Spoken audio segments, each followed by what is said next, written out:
عليكم ورحمة الله وبركاته. ازيكم حبايبي؟ يا رب تكونوا في احسن صحة وفي احسن حال.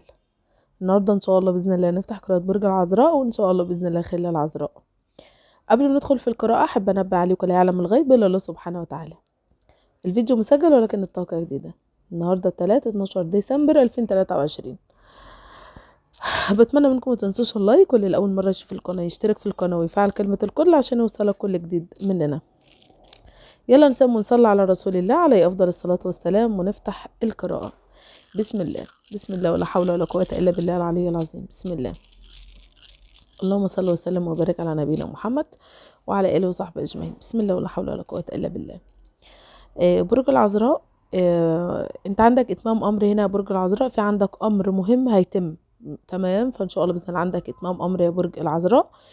وفي هنا حد بيساندك او بيساعدك يا برج العذراء، بس انت ممكن تكون انت كنت محتاج مال، بس في عندك حد هنا هيساندك او هيساعدك بالفعل. تمام، فما تقلقش لو الحاله الماديه معاك او انت كنت محتاج مثلا مال لحاجه معينه، ففي حد هنا راح يساعدك يا برج العذراء. ما شاء الله عندكم هنا حلم بيتحقق او امنية بالفعل راح تتحقق عند برج العذراء ما شاء الله.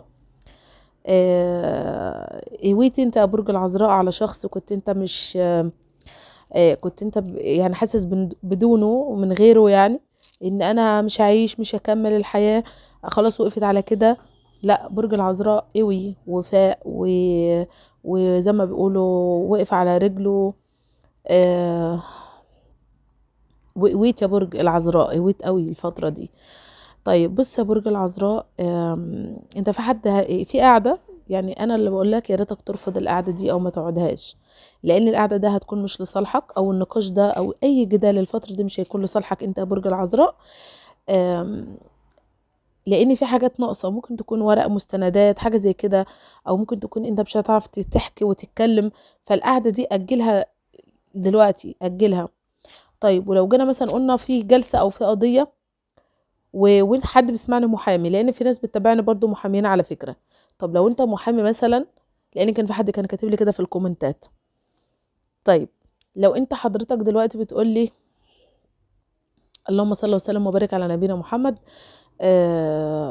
قلت لي ده انا محامي، طب انا هكسب القضية ولا تأجيل ولا لو انت امرأة وانت راجل بتسمعني ولكوا قضية، خلي المحامي يأجلها. طب لو انت محامي أجل القضية دي لانها مش هتكون لصالحك انت. تمام يا برج العذراء، فالقضية دي مش لصالحك، او اجلها للفترة دي لان في حد اذكى منك، او في حد هنا في اوراق مش كاملة، او في حاجة تخصك انت بس ما كملتش لسه. تمام، او مش ده الوقت المناسب ان انا اقدم فيها طلبي. تمام يا برج العذراء، يعني يا ريت بتمنى اكون انت فهمت الطاقة يعني. بسم الله ولا حول ولا قوة الا بالله. بص يا برج العذراء، من الواضح ان حرف الفاء ده عامل لك قلق، عامل لك قلق شوية، وبالفعل الشخص ده يعني في طاقة سامة، طاقة سامة. وانت انت تعبان منه، مش عارف تسامحه، مش عارف تغفر له. اسمه مصطفى هنا. آه، هو عنده فقدان شيء، يعني الشخص ده عنده فقدان شيء، او لو انت امرأة تعرف الشخص ده فهو فاقد حاجة. يعني يمكن الحنية، الطبطبة، الاهتمام. فهو ناقصه الحاجة دي. لو انت تعرف الشخص ده يعني يا ريتك تهتم بيه او كده هتكسبيه. يعني اذا الشخص ده لقى الاهتمام والاحتواء، صدقوني والله ان هو هيكون معاكم كويس جدا. ولو انت بقى مصطفى بتسمعني، فان شاء الله باذن الله راح ربنا يعوضك، يعني ان شاء الله باذن الله.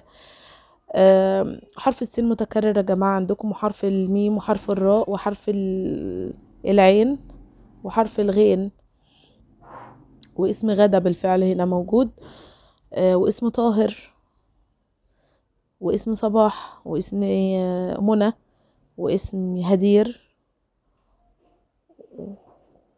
والله ولميس. انا عارفه الاسم ده.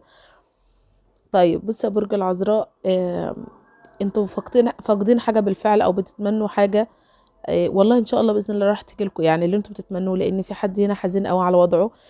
حاسس ان انت يعني حياتك مش يعني يعني باخد مثلا قرار وبتراجع فيه، طب باخد خطوه وبرجع تاني، فحياتي واقفه. لا ان شاء الله باذن الله يا برج العذراء راح الباب المقفول ده راح يتفتح، لان هو موارب. شاء الله باذن الله. يمكن قلت لك الفتره اللي فاتت، الفيديو اللي فات، قلت لك انت قدام باب مقفول بس المفتاح معاك. تمام. والله الباب موارب يا برج العذراء، بس اتمنى يعني تستخدم ذكائك الفتره دي. خليك انسان تقيل، وخليك عندك ايه حته إيه ان انا ابقى تقيل. تمام يا برج العذراء، اتقل وخليك الفتره دي نبيه كده، وخليك ذكي، وذكائك ده اللي هيوصلك للي انت عايزه. اذا اتذكيت في الوقت ده وفي اللحظه دي، صدقني راح تكسب اللي انت عايز تكسبه واكتر كمان. تمام. طيب بص يا برج العذراء، انت في عندك هنا علاقه انت نهيتها، بس العلاقه دي راح تتفتح تاني، والشخص ده راح يرجع لحياتك تاني. وعلى فكره انت بتحبه، وبالفعل مش قادر تنساه او مش قادر انك تبعد عنه، واخد كل تفكيرك او كل واخد يعني شغلك فعلا. بس اقدر اقول لك يا برج العذراء، يعني ما تفضلش مثلا قاعد ايه ان انت مستنيه. هو كده كده راجع، وكده كده والله هيعتذر لك، وكده كده هيتأسف لك. آم، وعلى فكرة، طب لو قلت لي ان هو كان زوج، والله هقول لك ان هو ممكن يكون زوج، لان في هنا اطفال. او ممكن تكوني انت امرأة معاك اطفال، ولكن الشخص ده هيجي لك وهيعيش معاك بالفعل، او هيتقبل مثلا وضع لو انا مثلا هي عندي اولاد، بس كان الشخص ده رافض ان انا مثلا يتجوزني وانا معايا اطفال. تمام. اقدر اقول لك يا برج العذراء راح هيرجع وهيجي لكم نادم الشخص ده. بسم الله، بسم الله ولا حول ولا قوه الا بالله. لا اله الا الله ولا حول ولا قوه الا بالله. هو هنا من الواضح ان انت عندك طاقه ظلم كبيره يا برج العذراء، بس والله راح ان شاء الله راح الظلم ده خلاص. لا خلاص مش هتعيش فيه كتير، يعني خلاص هانت. ما انا مش عايش على طول مظلومه كده او مظلوم طول الوقت، لا. هانت يا برج العذراء. في هنا امرأة يعني شايلة حمل كبير قوي او عبء كبير قوي، متحملة، يعني متحملة وشايلة ومضغوطة، وشخص هنا برضو مضغوط. يعني برج العذراء شايفة ان هو مضغوط وشايل حمل كبير قوي. ان شاء الله باذن الله اطمن، راح الحمل ده راح يتزال. في هنا امرأة حامل، وحامل في توأم تقريبا يعني. بس في جنين هنا هينزل تعبان، طفل هيبقى تعبان يعني. ربنا يشفيه ويعافيه يا رب. وهو حاجة تخص الطفل، يعني مثلا ايه، يكون حجمه هيكون صغير، حاجة زي كده. ممكن هيبقى في حضانة فترة، ولكن هو راح يعيش يعني ان شاء الله باذن الله، مش هيتوفى ولا قدر الله، لا هيعيش باذن الله. آه، اسم صلاح هنا، وسارة برضو موجودة ان شاء الله باذن الله. عندكم لو في مشكلة راح تتفك، بس انت يا برج العذراء حاول تحذر، لان في مشكلة كبيرة انت هتقع فيها، بس مش يعني انا مش بخوفك والله، فانا بقول لكم بنبهكم وبحذركم. تمام. حاول. انت الفترة دي ممكن هتبقى عصبي، او هتتعصبي او هتتعصب، او هتسمع اخبار تزعجك، انت ما صدقنا ان انت تبقى هادي يا برج العذراء واخد الامور ببساطة. حاول ما تخليش حد يسيطر عليك او يأثر عليك بالطاقة دي. تمام يا برج العذراء. ف يعني لو جالك مكالمات ازعجتك، حد ضايقك مش عارف ايه، لا ولا تشغل بالك، يعني عادي، يعني هتروح وتيجي هتروح وتيجي كده. يعني ما احنا عايشين في الدنيا كده عشان حد نسمع اخبار حلوه اخبار وحشه، هو بتعدي يعني. تمام. عديها برج العذراء، ما تاخدش الكلام قوي ايه خبط يعني على قوي كده. طيب. آم، هو فينا حكم محكمة هيكون لصالحك، ان شاء الله باذن الله هيكون لصالحك انت يا برج العذراء. في فلوس مجمدة، ممكن يكون لك فلوس بره، او انت مسلف حد فلوس، او انت في فلوس مثلا في المحاكم، بس راح توصلك ان شاء الله باذن الله.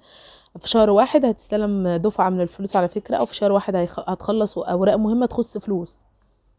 تمام. في شهر واحد ان شاء الله باذن الله السنة الجديدة باذن الله 2024 راح هتستلم مبلغ من المال، وهيكون على مبالغ يعني. طيب في عندك قسط بتدفعه يا برج العذراء، حاول انك انت بقدر الامكان تسد القسط ده، عشان انت يعني مثلا لو كانت فايده مثلا من البنك، او انت واخد قرض حاجه زي كده، عشان انت ما تتاخرش الا القسط ده. في دعوه، حد هنا هيعمل لك دعوه، او دعوه فرح او مناسبه، يعني حاجه زي كده في مناسبه. بس الاحتفال ده هتلاقي فيه يعني اشخاص معجبين بيكي او بيك، بس دي طاقه تخص امراه. راجل برج العذراء، عندك سفر هنا ما شاء الله، في هنا شخص هيبقى معجب بيك، ما تحاوليش انك تظهري له اعجابك او ان انت خدت بالك، حاولي تتجاهليه عشان يتشد اكتر، لان في شخص هنا بيبصلك او هو مراقبك، ولكن حاسس ان انت بدأتي يعني ايه، لا حاولي انك ما تحسسوش بحبك فترة مرة واحدة، باعجابك باهتمامك، لا كل ما تبعدي شوية كل ما هيحبك اكتر او يتعلق بيك اكتر، فما تحاوليش تقربي قوي او تديله ان انت خلاص الشخص ده هو ايه، كل حاجة، فحاولي يعني اصبري. هو اسمه طارق هنا على فكرة، طارق. في هنا امرأتين، في علاقة ثلاثية، بس في علاقة انت عندك علم بيها بس هو راح ينهيها، يعني لو انت مثلا عارفة ان جوزي مثلا متجوز واحدة تانية، بس هو راح ينهي العلاقة دي. في هنا طاقة ندم، اشخاص هنا ندمانين على شيء، وعلى فكرة عندكم غيرة، انتوا بتغيروا على حد يخصكم، او الغيرة دي مسببة لكم اذى وتشتت. يا برج العذراء حاول تهدى، حاول تكون تقيل يا برج العذراء. هقول لكم بقى على الابراج اللي معاكم عشان تطلع من الفيديو وانت مستفاد حاجة يعني. طيب في زواج عند برج العذراء، في زواج عند برج العذراء ان شاء الله باذن الله، وممكن الزواج ده يكون من 3 شهور ل6 شهور ان شاء الله باذن الله، هيكون عندكم زواج، والزواج ده هيكون مبارك يعني، بسم الله ما شاء الله، يعني هيكون زواج حلو. تمام. في حمل الله ولا حول ولا قوه الا بالله. في شخص هنا هيقدم لكم هديه، تمام، هيتقدم لك هديه حلوه، الطاقه دي تخص امراه على فكره. تمام. في صلح بينك وبين برج السرطان، وفي صلح بينك وبين برج الميزان، او في هنا علاقة هتربطك بينك وبين برج الميزان. في عندك اسد، الاسد بص، انت مش ممتلكه قوي، ممكن يكون في بينكم علاقة ولكن مش ان انا مالكه قوي، يعني عادي، يعني في اي وقت ممكن يسيبني ممكن اسيبه، ممكن يبقى هو بيحبني قوي او ممكن يتخلى عني، فعلاقة مش مربوطة يعني. تمام. عندك برج القوس، بص يا برج العذراء، اكسب قلب برج القوس، لان القوس زعله مش وحش، لا هو ممكن يكون انت غيران عليه، تمام، فغيرتك دي اللي مسبب اذى. برج الحمل حد مش مفهوم، فانت مش عارف تفهمه، هل بيحبني، هل هو علاقته بيا ايه، فهو حد مش مفهوم بالفعل، فسيبك من برج الحمل، لان برج الحمل مكبر دماغه اصلا، يعني مش شاغل باله الفترة دي، او هو بالفعل مشغول يعني. برج الميزان مش عشان هو هوائي والله، بس برج الميزان والله هو بيحبك، ولكن هو يعني في علاقة بيناتكم، حاول تتقل فيها قوي عشان العلاقة تكمل. تمام. قلت عندك برج القوس، عندك برج الدلو هنا برج العذراء، برج العذراء هنا ما شاء الله ربنا، يعني في عندك زواج هنا برج العذراء على فكرة، من برج الدلو، يعني انت عندك ابراج هوائيه على فكره. في عندك برج الجدي، برج الجدي بيحبك، او برج الجدي والله ما تخسرش قلب برج الجدي، لان برج الجدي بيحبك بالفعل. برج السرطان على فكره في اسم بينك وبين اسم ونصيب على فكره بينك وبين السرطان، دي طاقه تخص امراه. تمام. يعني امراه برج السرطان راح تتجوز من برج العذراء، برج العذراء راح يتجوز من امراه برج السرطان، اهو انا وضحت. تمام. عندك تعديل، يعني ان شاء الله باذن الله امورك راح تتعدل يا برج العذراء، وصدقني في زواج عندك، برج السرطان هيبقى في زواج ان شاء الله باذن الله. آه، لا هو برج الحمل ممكن يكون غيران عليك برضو، تمام، وفي طاقة هنا شك في علاقة فمشكوك فيها يعني، بس يعني اطمن يا برج العذراء ان في اشخاص هنا معجبين بيك وبيحبوك، ولكن اكتسب الفرصة دلوقتي ان في اشخاص معجبين بيك وبيحبوك، اكتسبها بالتقل ان انا اكون انسان تقيل او انسانة